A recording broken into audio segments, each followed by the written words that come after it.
네, 한 주간 평안하셨습니까? 네, 입동이 지났네요. 날씨가 좀 쌀쌀해졌습니다. 여러분들 건강 잘 챙기시기를 바랍니다. 요즘 저희 교회 금요기도에서는 욥기, 구약성경 욥기를 묵상하고 있습니다. 나와보신 분들은 아시겠지만은 굉장히 은혜롭다는 소문이 지금 전국에 퍼져 있습니다. 소문만 났지 뭐 이렇게 많이 나오시지는 않는 것 같아서 제가 좀 서운합니다. 이 욥기 말씀을 묵상하면서 욥기에 보면은요, 하나님께서 사탄에게 시험의 한계를 정하면서 욥을 시험할 수 있도록 허용하시는 장면이 나오는데요, 이런 말씀이죠. 욥기 1장 12절에 보면, 현대어 성경으로 보면, 여호와께서 사탄에게 말씀하셨다. 좋다. 그렇다면 그의 재산을 한번 내 마음대로 해보아라. 욥이 어떻게 하는지 두고 보기로 하자. 하지만 그의 목숨만은 건드려서는 안 된다. 욥을 시험하고 공격하지만 욥의 목숨은 건드리지 말라. 이건 한계를 정하시는 거죠. 욥을 시험할 수 있도록 허용은 하지만 한계를 정하셨다는 말씀이죠. 자, 우리가 신앙생활하면서 명심할 것이 하나 있는데요, 이원론적인 사고라고 해서 우리가 기독교를 생각할 때 하나님과 사탄, 성령과 악령의 어떤 그런 차원으로 우리가 이해를 하게 될 때, 마치 이 둘이 서로 경쟁하듯이 서로 동등한 대상으로서 서로 경쟁하고 있다라는 그런 이해, 만약 그런 이해를 우리가 가지고 있다면요, 그건 분명히 성경의 가르침이 아닙니다. 영적인 싸움이 있다는 건 분명하지만 그 싸움이 동등한 세력 사이에서 일어나고 있는 것이 아니라는 것입니다. 그래서 하나님은요, 하나님의 존재는 하나님과 동등한 힘을 가진 어떤 존재와 싸울 수가 없는 분이에요. 하나님은 유일하신 분이고 그분은 창조주이시고 주권자이시죠. 그러니까 사탄은 어떤 존재이냐면 타락한 피조물이에요. 어떤 능력을 가지고 있을지 모르지만 그는 타락한 피조물로서 그저 하나님을 대항하는 대적자일 뿐이지 하나님과 동등된 힘을 가지고 존재는 결코 아니라는 사실입니다. 우리가 이제 영적인 싸움이라는 차원에서 우리가 꼭 알고 있어야 될 아주 중요한 사실입니다. 그건 이제 욥기 성경을 통해서 우리에게 가르쳐주는 중요한 교훈입니다. 오늘 본문에 보면은 바울이 디모데에게 싸움이라는 것에 대해서 이야기합니다. 싸움에 대해서 이야기하죠. 18절 말씀 보시면 끝부분에 그것으로 선한 싸움을 싸우며 이렇게 말씀하죠. 이게 바울이 디모데에게 내가 네게 이 교훈으로서 명하노니, 이런 대목이 나오죠. 내가 네게 이 교훈으로서 명하노니. 이 교훈이라고 할 때 이 단어는 무슨 뜻이냐면 어떤 중요한 임무라는 뜻을 가지고 있는 단어입니다. 그리고 명하노니라고 하는 이 파랑겔리아라는 단어는 무슨 뜻이냐면은 마치 부대에서, 군대에서 상관이 부하에게 명령할 때 사용되는 단어입니다. 그러니까 바울이 디모데에게 뭐 하고 있는 거냐면 상관으로서 마치 부하 디모데에게 명령을 하고 있는 거죠. 어떤 중요한 임무를 가지고 명령을 하면서 그 명령이 뭐냐면 선한 싸움을 싸우라는 거지요. 한번 따라 하십시다. 선한 싸움을 싸우라. 그러니까 오늘 이 시대를 사는 모든 그리스도인들에게도 동일하게 적용되는 것입니다. 뭐가요? 선한 싸움을 싸우는 것이. 그렇다면 저와 여러분이 해야 할 선한 싸움이란 어떤 싸움일까요? 첫 번째로 예언을 붙잡는 싸움입니다. 한번 따라 하십시다. 예언을 붙잡는 싸움. 일반적으로 예언이라 하면 사람들은 어떻게 이해하냐면 앞으로 일어날 어떤 일, 그런 어떤 일에 관한 것, 이것을 예언이라고 생각하죠.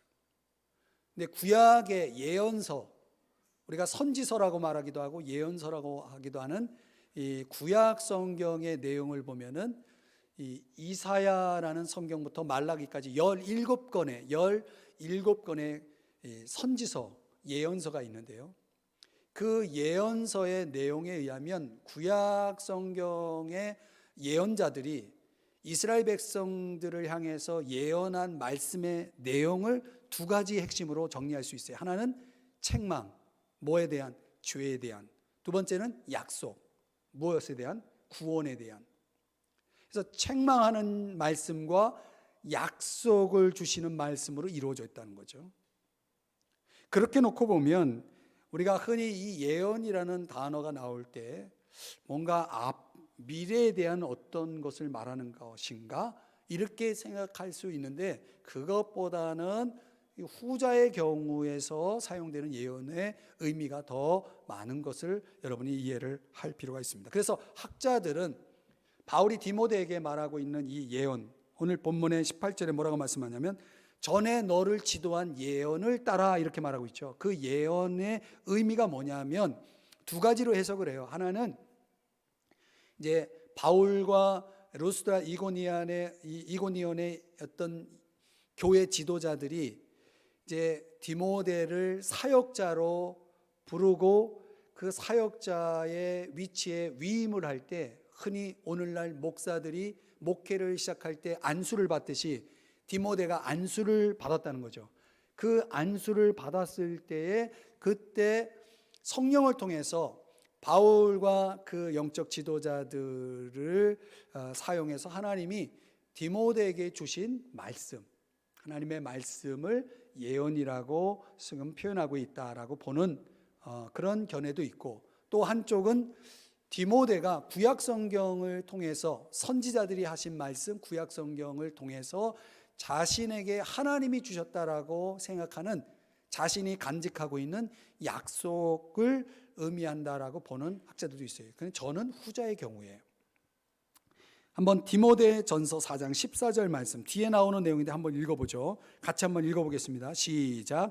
그대가 간직한 은혜의 선물을 소홀히 여겨서는 안 됩니다. 그것은 장로들의 모임에서 안수받을 때 예언의 말씀을 통해 그대에게 주어진 것입니다. 안수받을 때 뭔가 어떤 말씀이 디모데에게 주어졌다는 거죠. 그래서 이 장로들의 모임이라고 하는 것은 그 당시에 이 장로들은 교회의 엘더입니다. 리더들입니다. 그러니까 사역의 권위를 부여받는 안수를 받을 때, 그때 하나님께서 디모데에게 주신 말씀이 뭐냐면, 이제 너는 어떤 사람이고 또 어떤 사람이 되어야 할 것이고 너의 사명은 무엇이고, 이런 거와 관련된 어떤 말씀을 주셨을 거라고 보는 거죠. 그래서 디모데가 그 말씀을 받았을 때 이제 디모데는 앞으로 자신의 일생에 자신을 붙잡아 줄 하나님의 약속으로 그 말씀을 받았다는 것입니다. 이 말씀의 약속은 반드시 이루어지는 말씀이죠. 그래서 디모데는 그 말씀 때문에 힘을 얻었고 위로를 얻었고 용기를 얻을 수 있었다는 것입니다. 민수기 23장 19절의 말씀에 보면 하나님은 사람과 달라서 거짓말하지 않으시고 하신 말씀은 반드시 실행하시는 분이시다라는 말씀이 나옵니다. 그러니까 하나님이 약속을 하시면 하나님은 약속을 반드시 지킵니다. 사람은요, 약속해놓고 안 지킬 때가 많죠. 하나님은 약속하시면 반드시 지키시는 분이다. 그래서 바울이 디모데에게 편지를 쓰면서 전에 너를 지도한 예언을 따라라고 하는 것은 하나님이 너에게 약속한 말씀이 있잖아, 그것을 다시금 뭐하게 하는 거냐면 기억하게 하고 확신하게 하고 그걸 통해 격려를 받게 하고 그걸 통해서 더 책임감을 일깨워주는 그런 차원으로 강조를 하고 있는 것입니다. 여러분, 저는 디모데에게 하나님이 주신 이 약속의 말씀처럼 제 인생의 여정에도 저의 삶에 큰 영향을 끼친 약속의 말씀들이 있었습니다. 제가 대학 3학년 처음 이제 교회를 나가고 그 대학교 이제 4학년이 되었을 때 하나님 앞에, 하나님 제가 앞으로 어떤 길을 가야 합니까? 이걸 고민하면서 기도하는 시간을 가졌습니다. 하나님의 응답을 기다리고 있었죠. 하나님 제가 어떤 길을 가야 합니까? 중요한 저의 진로를 놓고 기도할 때 하나님께서 어느 날 기도 중에 제가 그 당시 이 주제별 성경 69절을 달달달 외우고 있었거든요. 그렇게 내가 훈련을 받았어요. 교회에서. 그 암송한 말씀 구절 가운데 이사야 41장 10절의 말씀이 딱 기억이 나면서 기도하는데 그 말씀이 딱 기억이 나는 거예요. 근데 저는 기억했을 뿐인데 하나님께서 마치 제 앞에서 저에게 직접 그 말씀을 하시는 것 같은 경험을 했어요. 제가 깜짝 놀랐어요. 누가 내 앞에서 말씀하고 있는 것처럼 그 경험을 했어요. 말씀이 기억나면서 그런 경험을 하면서 바로 저 말씀인데요. 두려워하지 말라. 내가 너와 함께함이라. 놀라지 말라. 나는 네 하나님이 됨이라. 내가 너를 굳세게 하리라. 참으로 내가 너를 도와줄 것이다. 참으로 나의 의로운 오른손으로 너를 붙들어 줄 것이다 라는 말씀을 딱 주신 거예요. 근데 저 말씀을 하나님께서 저에게 주실 때에 저 말씀이 기억나고 그 말씀이 들려질 때 제 마음속에 깨달음이 뭐냐면 하나님이 나를 주의 종으로 부르고 계시는구나. 그렇게 제가 깨달아졌어요. 그래서 저도 아무런 갈등이나 고민 없이 제가 그냥 그 말씀에 대한 깨달음으로 하나님 나를 부르고 계시는구나. 그래서 제가 뭐라 그랬냐면 아멘 그랬어요. 아멘. 하나님 앞에 내가 순종하겠다는 그런 내 마음의 표현으로 아멘 했는데 그 아멘 할 때 하나님께서 제 마음속에 정말 말로 표현할 수 없는, 지금도 표현을 어떻게 할 수가 없어요. 제 마음의 평강과 기쁨이 얼마나 충만해지는지 그때의 경험은 잊을 수가 없습니다.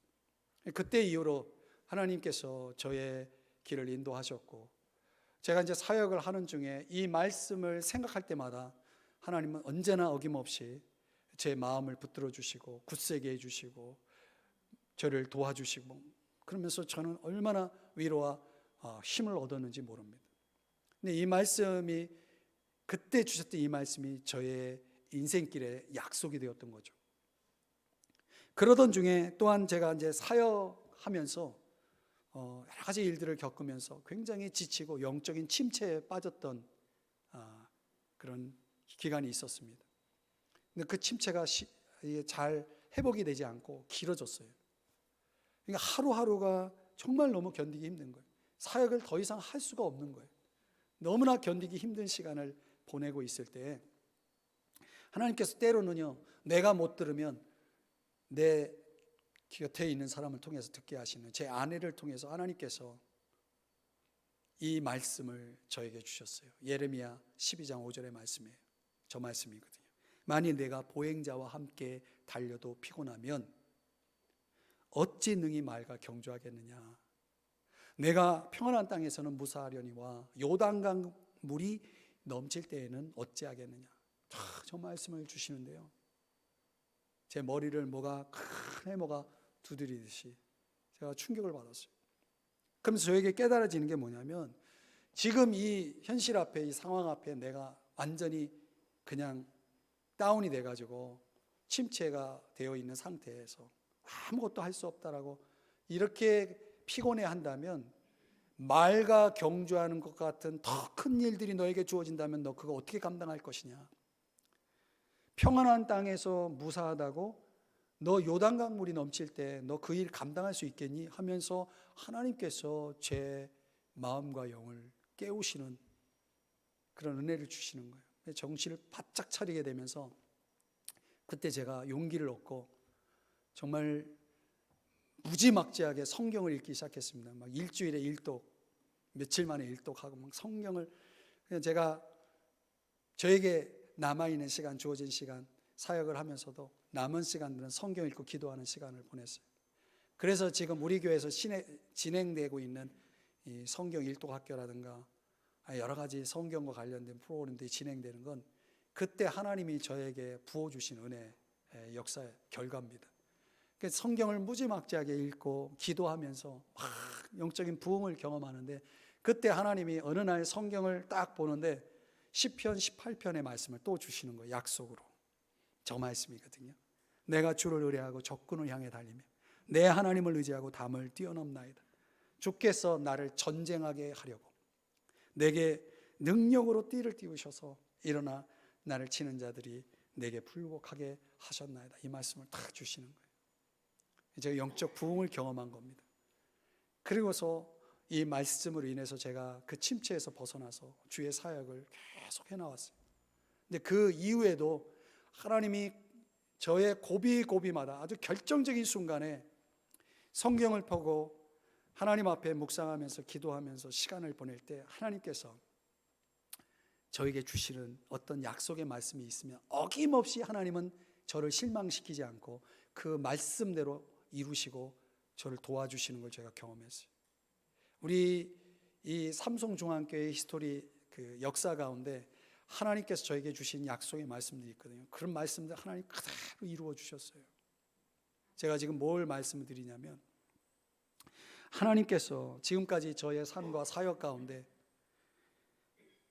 한마디로 말하면 이 약속의 말씀을 붙잡고 싸우는 싸움이었다는 거예요. 왜 제가 이런 말씀을 하냐면 하나님은 저에게만 그렇게 역사하시는 분이 아니라는 거예요. 여러분들이 적어도 하나님을 믿고 하나님과 함께 살아가고 있다면 분명히 하나님은 여러분들 속에서 이런 어떤 자리에서 어떤 시간에 어떤 장소 어떤 모임에서 분명히 여러분들에게 주시는 말씀이 있어요.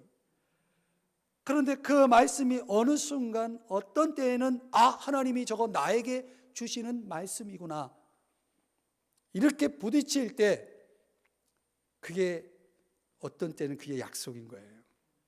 그걸 여러분이 그냥 지나쳤기 때문에 여러분 그게 뭔지 모르실 수 있겠지만은 오늘 이 설교를 듣고 나서는 앞으로 여러분들이 하나님이 여러분에게 직접적으로 이철희 목사를 통해서 말씀을 듣든 누구를 통해서 듣든 아니면 여러분이 성경을 읽다가 듣든 어떤 말씀을 주실 때 그것이 약속으로 주어진다는 게 얼마나 중요한지를 아셔야 됩니다. 왜냐하면 하나님은 약속대로 하시는 분이거든요. 약속은 반드시 이루어지는 것이거든요. 제가 오늘 이 설교를 준비하면서 여러분에게 정말 강조하고 싶은 게 바로 이거예요. 약속이 있는 사람은 흔들리지 않습니다. 반드시 승리합니다. 저 유명한 데이비드 리빙스톤의 일화 가운데 이런 이야기가 있어요. 그가 얼마나 영웅적인 헌신과 수고를 했습니까? 그를 위로하기 위해서 마련된 한 강연에서 그는 이런 말을 합니다. 자기가 영국을 떠날 때 그리고 아프리카 밀림에서 일할 때 하나님께서 주신 약속 말씀이 있었다는 거예요. 그게 마태복음 28장 20절에 볼지어다 내가 세상 끝날까지 너희와 항상 함께 있으리라. 저 말씀을 하나님이 약속을 주셨다는 거예요. 그래서 나는 주님과 함께 있는 한 저 말씀 약속을 붙들고 다시 아프리카로 갈 겁니다 라고 그런 연설을 했다는 것입니다. 실제로 그가 후에 그의 생을 마감했을 때 이 텐트 침대 옆에 무릎을 꿇은 채 기도하는 자세로 발견되었다고 그러죠. 그리고 그가 소지했던 그 일기죠. 일기장. 그 마지막 일지에는요 이런 내용이 적혀 있었대요. 난 주님의 약속을 믿는다. 주님은 나와 함께 하시겠다는 말씀을 지키실 것이다. 그 말씀 때문에 데이비드 리빙스톤의 일생이 그의 인생이 그렇게 펼쳐질 수 있었다는 것이죠. 사랑하는 여러분, 우리 신앙인들의 싸움이라는 게 뭐예요? 하나님께서 내게 주시는 말씀을 약속을 붙들고 그것을 따르는 싸움이에요. 모르겠어요. 하나님께서 여러분의 인생 속에는 어떤 말씀을 주고 계시는지 저는 몰라요. 그러나 하나님과 나와의 관계 속에 있기 때문에 하나님이 내게 어떤 말씀을 주시면요 그 말씀이 내게 주어지는 순간부터 그 말씀은 약속이 되는 겁니다.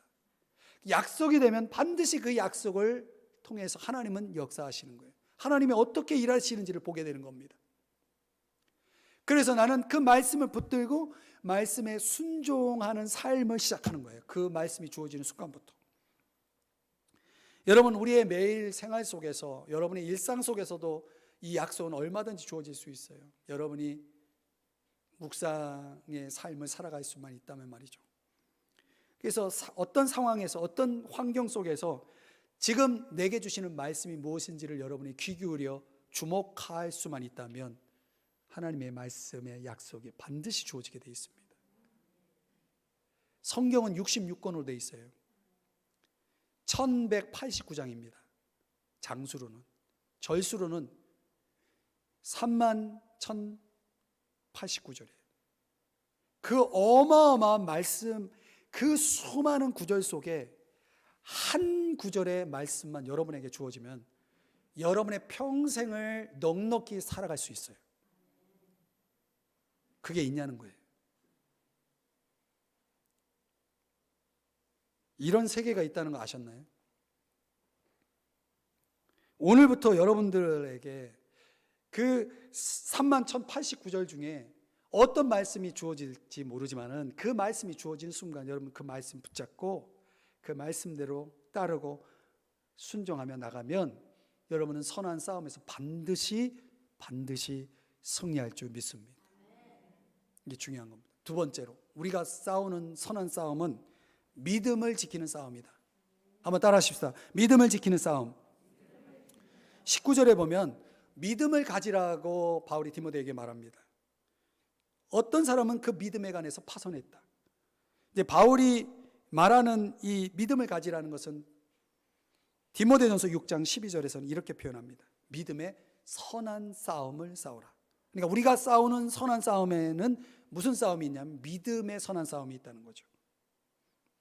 만약 이 싸움에서 실패하면 어떻게 되냐면 파선이 되는 겁니다.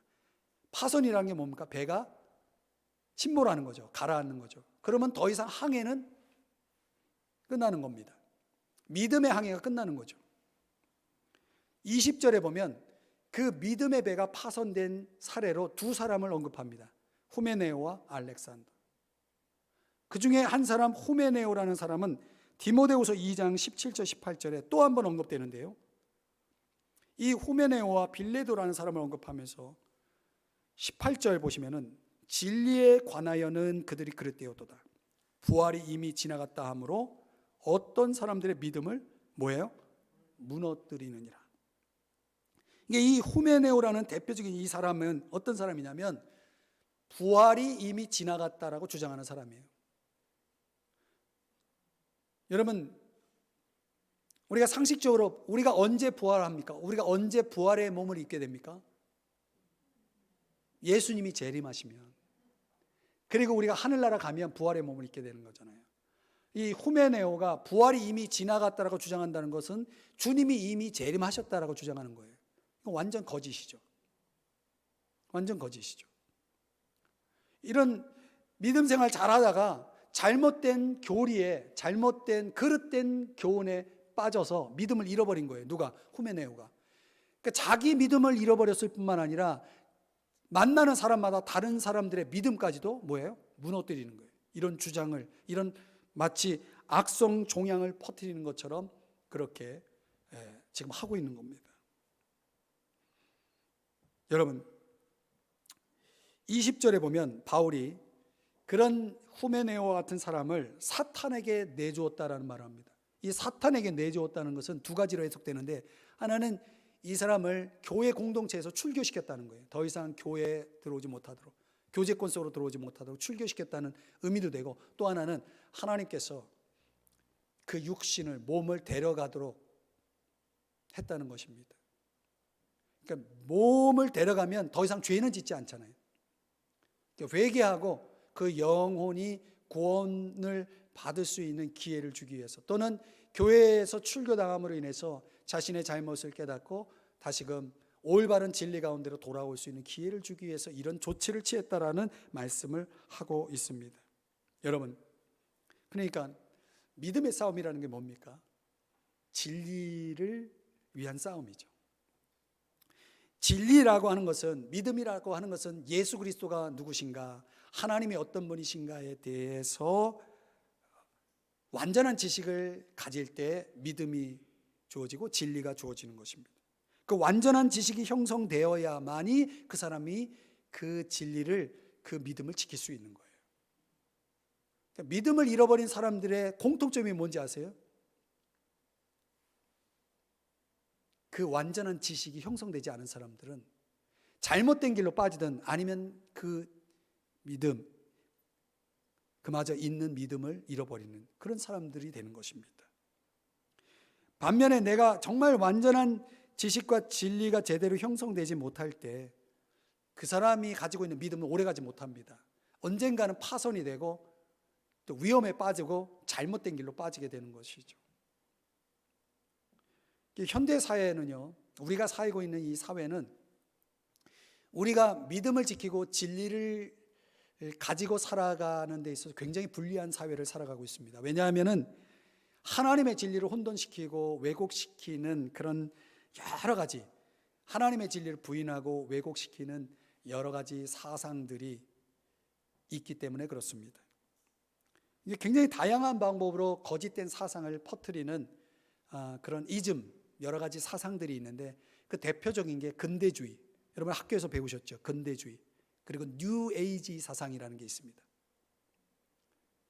이런 용어를 여러분들이 아시는 분은 조금 그런 쪽에 관심 있게 들어보신 분일 거고, 전혀 처음 듣는 분이라도 한번 오늘 잘 들어보세요. 이 근대주의와 뉴에이지 사상은 서로 상반된 입장이지만 공통점은 뭐냐면 하나님의 진리를 대항하는 사상들입니다. 근데 뭐냐면 근대주의, 간단히 여러분 아시겠지만 설명드리면, 근대주의의 핵심이 뭐냐면 기독교가 가지고 있는 초월성을 부정하는 겁니다. 초월성을 부정하는 겁니다. 그 초월성 가운데 창조, 하나님의 창조도 부정하죠. 근대주의는.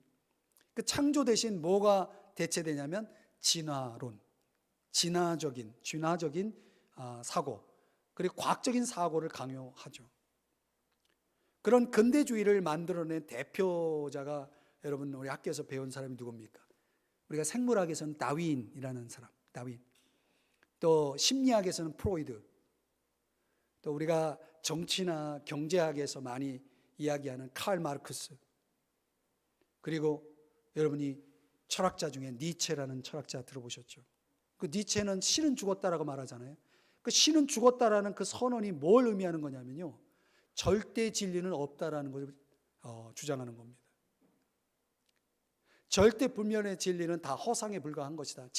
절대 진리는 없다라고 하는 그런 주장의 일환이에요. 그러니까 그것이, 이런 근대주의의 사상들이요, 알게 모르게 우리의 사회 속에, 우리의 문화 속에, 우리의 정치, 경제 속에 깊이 들어와서 그런 사상들이 퍼짐으로 인해서 종교적인 영향을 우리가 받고 살아가고 있다는 거예요.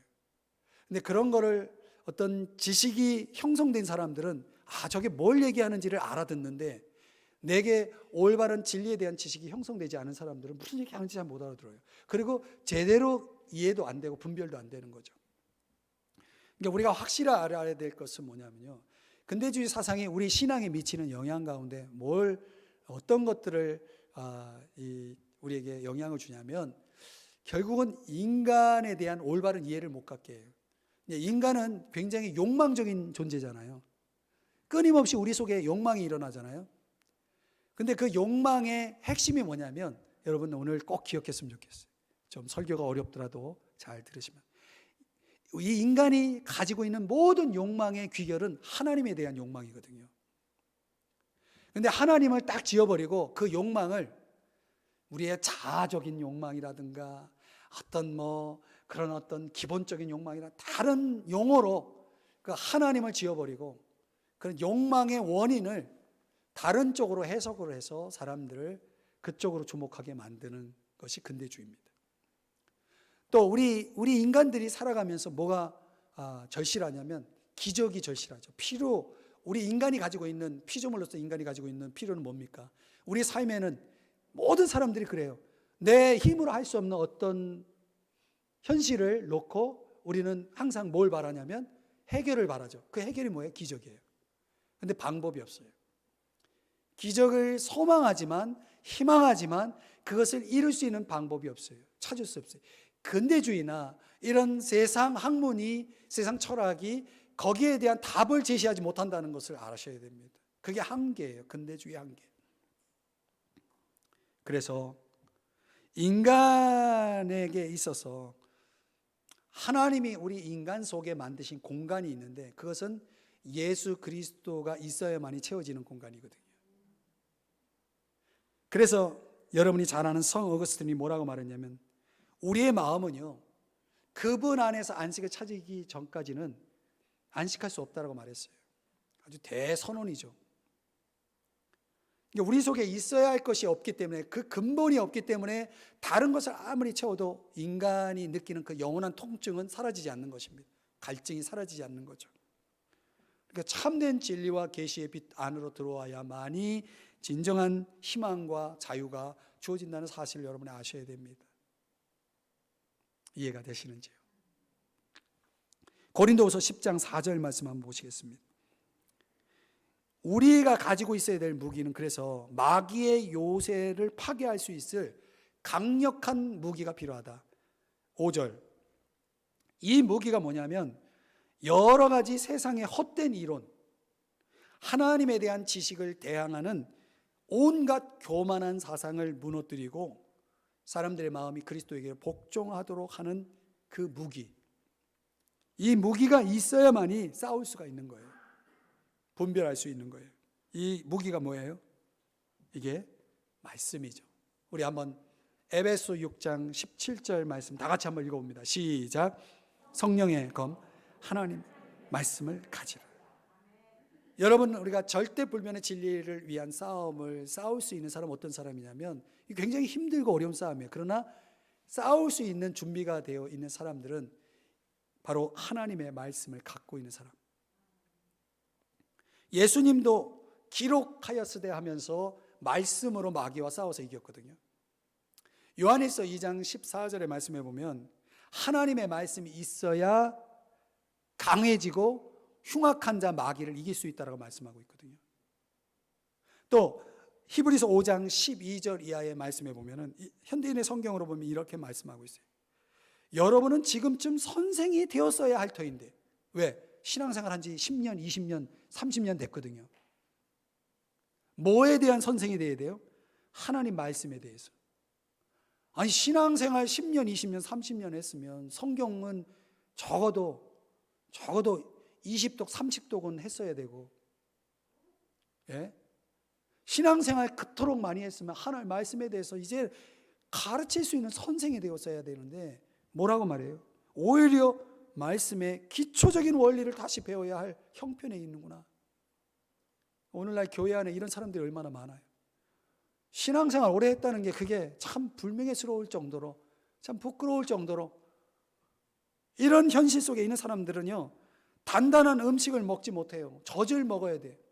스스로 의의 말씀을 제대로 소화시킬 수 없을 정도로 연약한 이런 사람들을 가리켜서 오늘 14절에서는 13절 14절에서 뭐라고 말씀하냐면, 아직도 어린아이라서. 얼마나 답답한지 모르겠어요. 어른이 되면은 먹을 수 있을 뿐만 아니라 사용할 수 있고 훈련할 수 있고 분별할 수 있는 수준이 되는데, 그게 안 되는 거죠. 여러분, 신앙생활 하면서 여러분이 얼마나 준비되어 있고 이런 진리를 위한 싸움이 준비되어 있는지, 그런 무기를 잘 사용할 수 있는 훈련이 되어 있는지를 한번 생각해 보세요. 좀 민망하지 않습니까? 진리를 지키는 싸움이라는 것은 아무나 할 수 있는 게 아닙니다. 준비된 사람만이 할 수 있는 거죠. 무기가 있는 사람만이 싸울 수 있는 겁니다.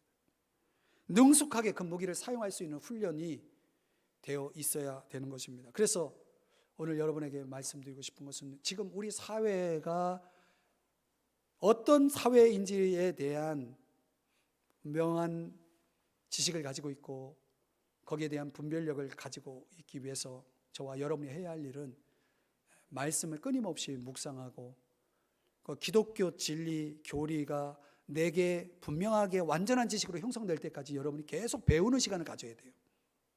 배우는 시간을 갖고, 또 그것을 통해서 여러분이 뭘 키워야 되냐면 분별하는 능력을 키워야 되거든요. 그런 사람은 싸울 수 있고 이길 수 있는 겁니다. 선한 싸움을 이길 수가 있는 겁니다. 저는 우리 교회 성도님들이 그냥 교회만 왔다 갔다 하는 성도들이 되기를 원치 않습니다. 저는 그런 수준의 신앙인들이라면 이 한국의 모든 교회 안에 얼마나 많은지 몰라요, 성도들이. 그래서 세상이 달라졌나요? 그래서 그들의 인생이 풍성해졌나요? 제가 말하는 이 목회의 목표는 우리 교회의 모든 성도님들 한 분 한 분이 적어도 완전한 성경 지식, 교리의 지식이 형성돼서 세상과 맞서 싸울 수 있는 그런 무장된 진리의 사람이 되는 것이 저의 목회의 목표인 것입니다. 그러니 여러분 관심 좀 가져주세요. 좀 신경 좀 써주세요. 동참 좀 해주세요. 그러면 여러분 선한 싸움 꼭 승리할 줄 믿습니다. 마지막 세 번째, 우리가 싸울 선한 싸움이란 착한 양심을 지니는 싸움이다. 한번 따라 하십시다. 착한 양심을 지니는 싸움. 여러분은 양심이 있습니까? 무슨 양심을 가지라고 말합니까? 착한 양심이에요. 양심도 종류가 있어요. 나쁜 양심도 있는 거죠. 바울이 디모데에게 말하고 있는 이 양심은 도대체 뭡니까? 양심을 문자적으로 정의하면 이런 뜻이죠.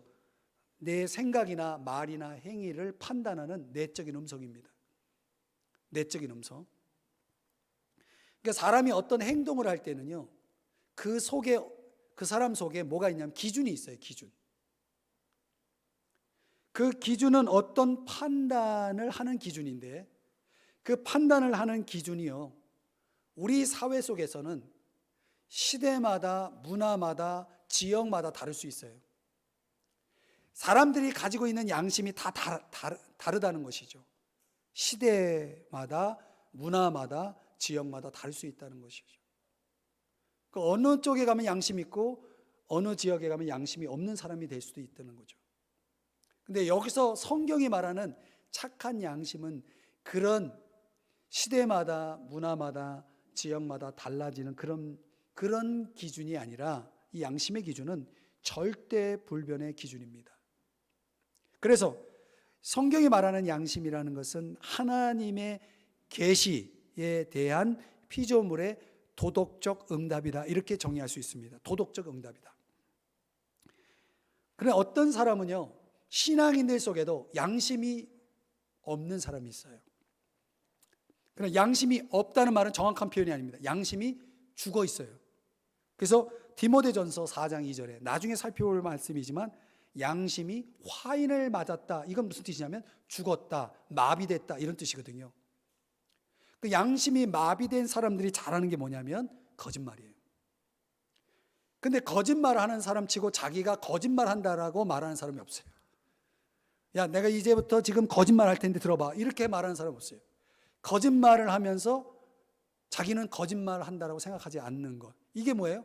양심이 죽은 사람이죠. 그게 굉장히 무서운 거예요.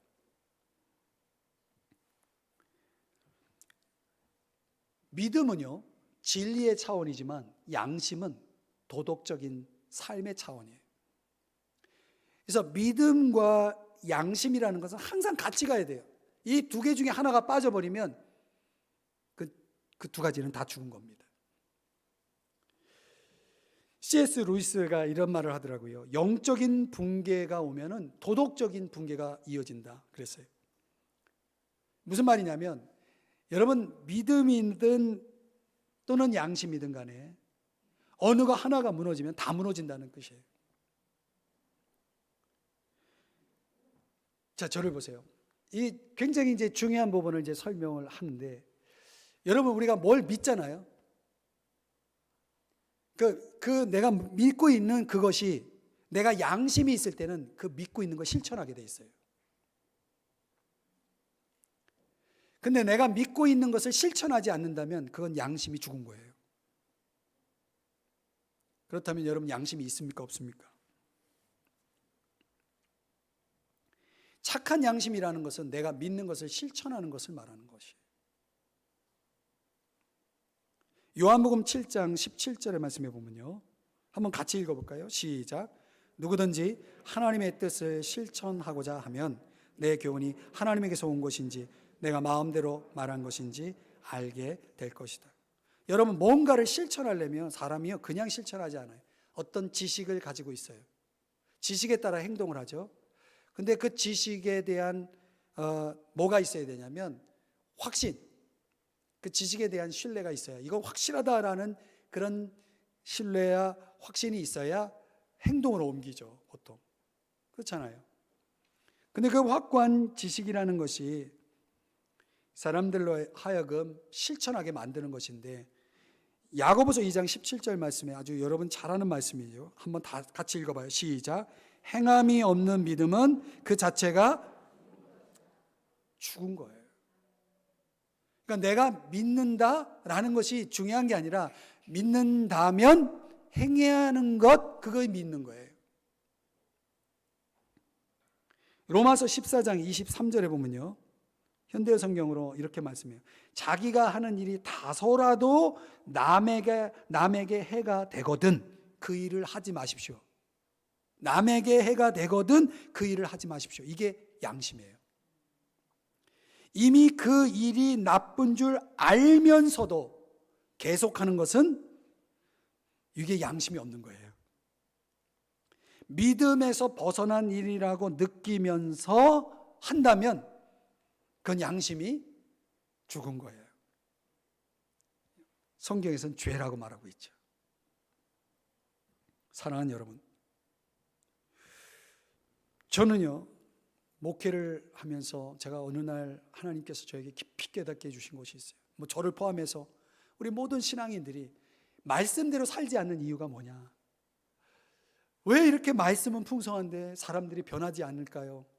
내가 왜 변화되지 않을까요? 하나님 도대체 이유가 뭡니까? 하나님 앞에 깊이 기도한 적이 있어요. 그때 하나님께서 저에게 가르쳐 주신 답이 이거예요. 말씀을 모르기 때문이다. 말씀을 모르기 때문이다. 아니, 말씀을 그렇게 가르쳤는데, 그렇게 말씀을 전했는데 왜 몰라요? 그가 제대로 이해하지 못한 거야. 하나님 저에게 가르쳐 주셨어요. 그래서 하나님께서 그때 제가 하나님 앞에 깊이 헌신하게 하시더라고요. 말씀을 가르치는 일에 헌신하라. 말씀을 가르치고 전하는 일에, 이게 너가 할 일이다. 하나님께서 주신 사명이 그거였습니다. 여러분, 우리 인생 속에 말씀을 들었고 안다면 행해야 됩니다. 행하지 않는다면 그것은 말씀의 문제가 아니라 양심의 문제가 되는 거예요.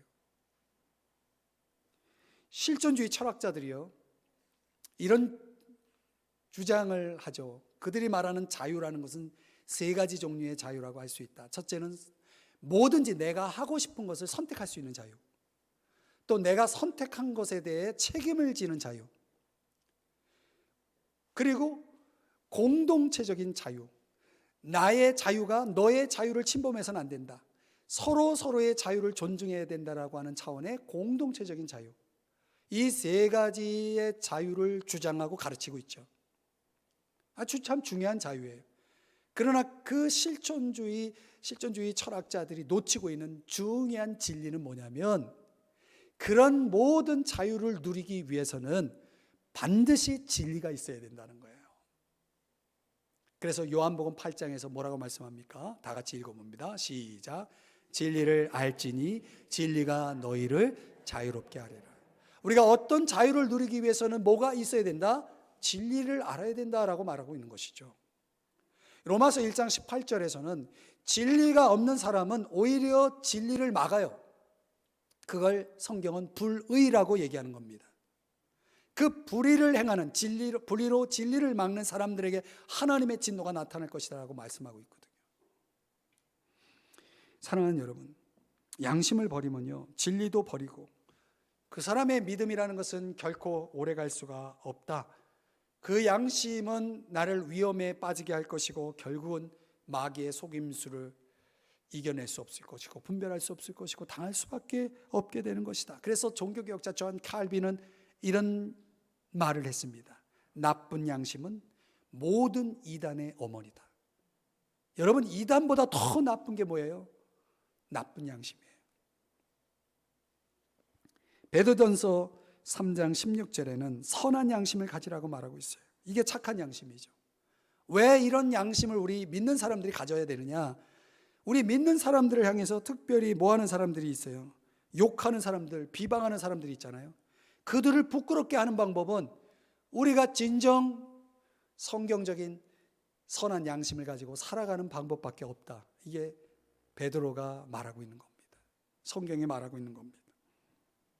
하나님의 영광과 복음을 위해서, 복음의 영향을 위해서 저와 여러분이 믿는 자로서 믿지 않는 사람들을 부끄럽게 하는 방법은 내 안에 있는 내적인 음성, 양심을, 하나님이 주신 선한 양심을 지켜나가는 것입니다. 히브리서 10장 22절 말씀 한번 다 같이 읽어봅니다. 시작.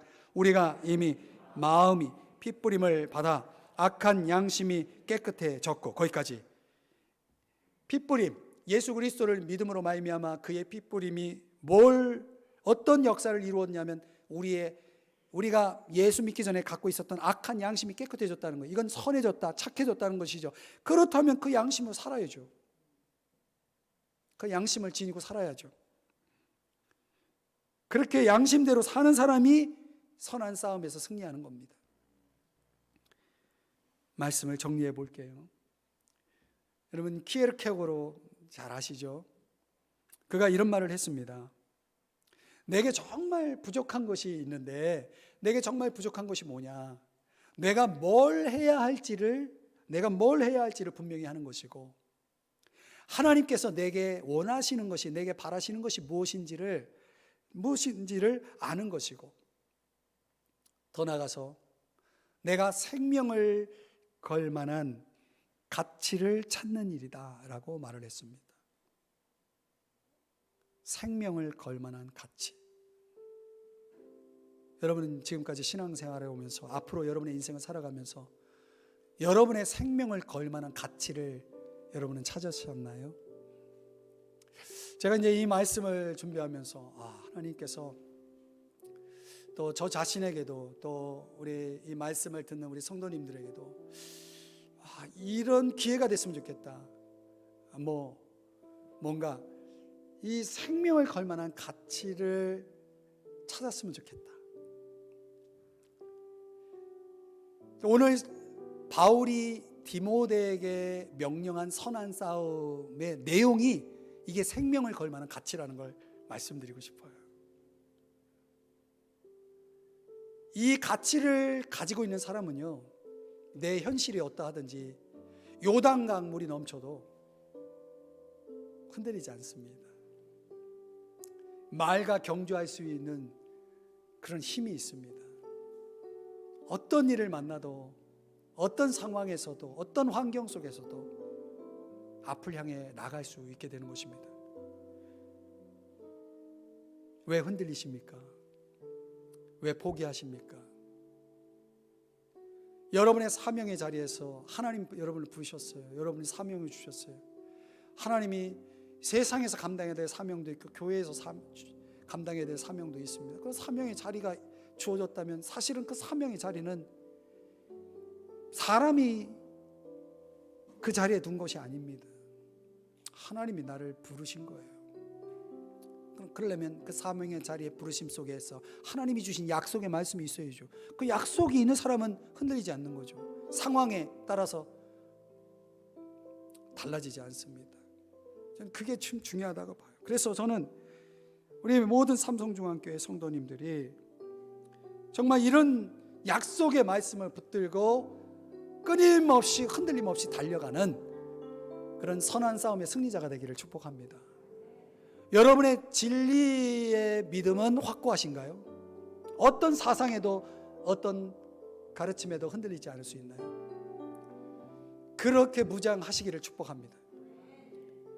그리고 양심을 지키셔야 됩니다. 양심을 지니셔야 됩니다. 하나님이 주신 양심을 가지고 살아야 됩니다. 그게 선한 싸움의 승리자의 모습인 것이죠.